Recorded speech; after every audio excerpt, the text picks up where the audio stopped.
Well, staying in the UK, world leaders and foreign dignitaries are arriving in London ahead of the coronation of King Charles III on Saturday. It'll be around this time tomorrow that the King will be crowned. 2,000 guests will be at Westminster Abbey, and there'll be millions watching on TV. Every coronation since 1066 and William the Conqueror has taken place at the Abbey. We'll also see the crowning of Charles's wife, the Queen Consort Camilla, as Queen.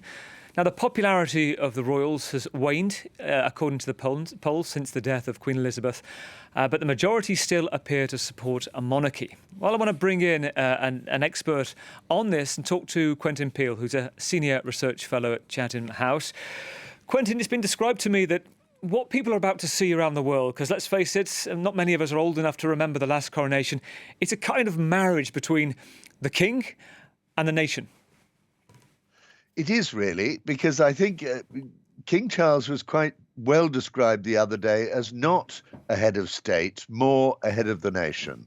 And I think that's what the older generation certainly see him as. People who are my age, and I'm actually very close in age to the king, seem to be really quite very positive still about the existence of the royal family and the monarchy.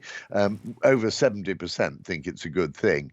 But when you come to the younger generation, the sort of 18 to 25-year-olds, it's a much lower number. There is not so much enthusiasm. And I think it's a balancing act that King Charles is going to have to work at quite hard in order to, if you like, revive the popularity of the monarchy. But one thing that's going for him is perhaps precisely what you've just been reporting, that the state of the political government, the real power in the country, is actually very weak and it's very unpopular at the moment. So perhaps he's got a chance to assert more unity and more stability from Buckingham Palace.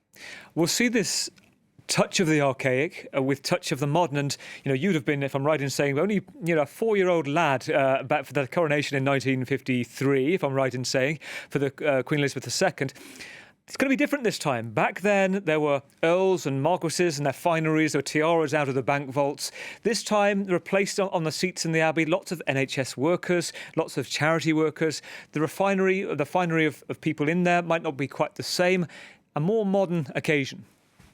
Yes, absolutely. And I think that's what King Charles very much wants to underline. Although it must be said that he's still going to be travelling in the golden coach and he's still going to be wearing very fancy uniform and the crown, of course. So all the flummery is still there, but it's going to be a shorter service. It's going to be a wider audience.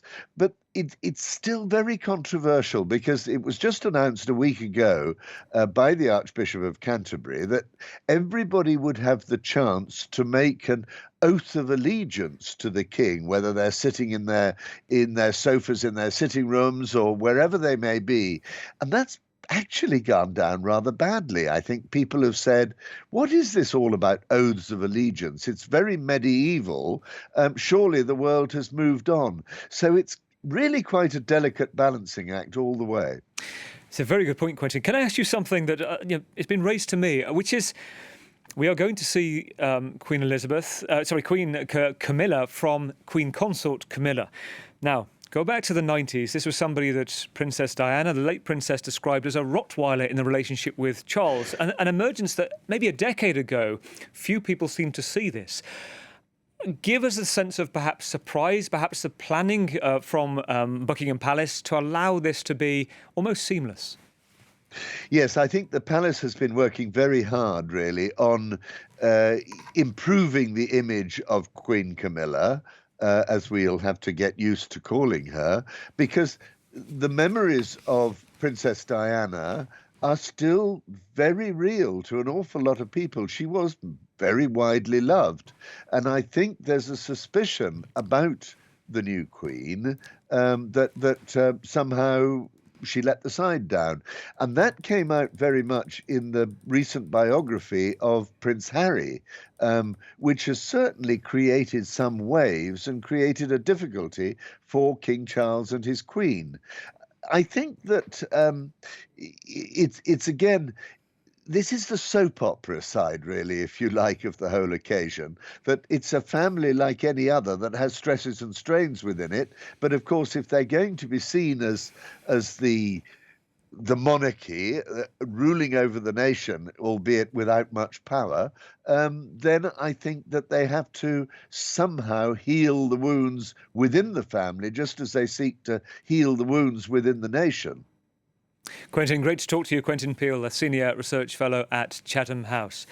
Well, that will be tomorrow around this time, and we'll bring you live coverage from there.